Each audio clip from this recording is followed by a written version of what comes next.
Yes, it's time to cook again, guys. So, maglalagay tayo ngayon ng ating olive oil. Ngayon, guys, alam mo bang ating luto today is yung ating leftover na lechon manok. So, ngayon, gagawin natin itong chicken pastel. So, a basic na chicken pastel. So, that's it. I put this one olive oil. Medyo madami-dami siya kasi dadagdagan ko siya ngayon ng butter or mantikilya ko. Konti na lang ng aking tinamad ako dahil malakas ang ulan, guys. Naririnig nyo ba?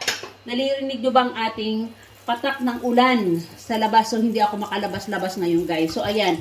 Tutunawin muna natin siya. Ayan. Then, ilagay natin, guys, na ang kanyang bawang. Una, dapat maraming bawang. Kukunti lang kasi ito, guys, para sa 2 persons lang ito. Para sa aking dalawang baguettes. Then, lagay na rin natin ang ating onion. Maraming onion din ito.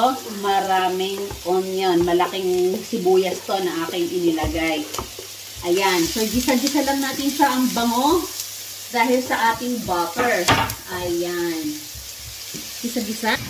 Then, ilagay natin, guys, ito ay kunting chili lang ang aking nilagay dahil ang aking bunso ay hindi po yan maanghang. Hindi siya kumakain ng medyo may anghang. So, inilagyan ko lang siya ng konti para kahit pa paano may konting anghang naman itong ating chicken pastel. Charot-charot na chicken pastel to, guys, kasi kukunti lang. Then next, guys, ilagay na natin ito. Ayun, ginayat-gayat ko itong ating chicken, aking lechon manok. Ayan, so ilalagay na natin siya dyan. Ayan. Hindi ko na siya ngayon gaanong titimplahan, guys, ng kasi itong ating manok ay timplada na yan. So, ayan na nga. Oh my God. Then, the next one, guys, para magkakulay siya, dapat kasi may mga manti-mantika pa ito. Ilalagay ko muna dito, guys, ang ating aswete. Para maano siya. Maluto-luto siya. Ayan, o. Lagyan natin ng oil. Ayun. Ayan. Nagkakakulay na nga siya, guys. So, ayan na nga ang ating aswete.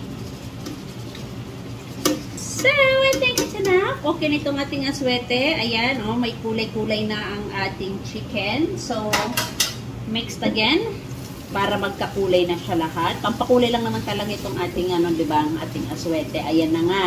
So ngayon, guys, mag-a-add lang ako ngayon ng a little bit of salt and pepper.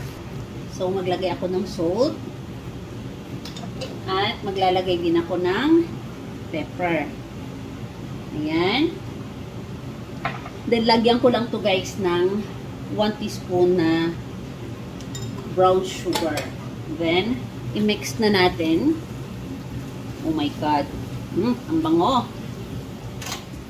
Maingay ang ating tagahigop ng ating usok. So, ito lang, guys. Ayan, napaka-simple lang ng ating ulam for tonight. Papaulam na natin to sa ating mga anak. Hindi natin itapon ang ating leftover na lechon manok. Guys, ayan. So, at least hindi pa rin natin naitapon ng ating lechon manok. Ayan. Nagawan ulit natin ng paraan. So, I think that's it, guys. Ang ating niluluto today. Tonight pala. Kasi, dinner time na namin. Ayan. So, butter and lang siya. Olive oil. So, that's it, guys. Ang bango-bango niya. Sobrang bango. So, ayan. So, sana hindi ito maging maanghang kasi itong aking dalaga ayaw ng maanghang. So, ayan na nga. So, that's it. May ulam na ulit tayo tonight. Thank you for watching. Bye!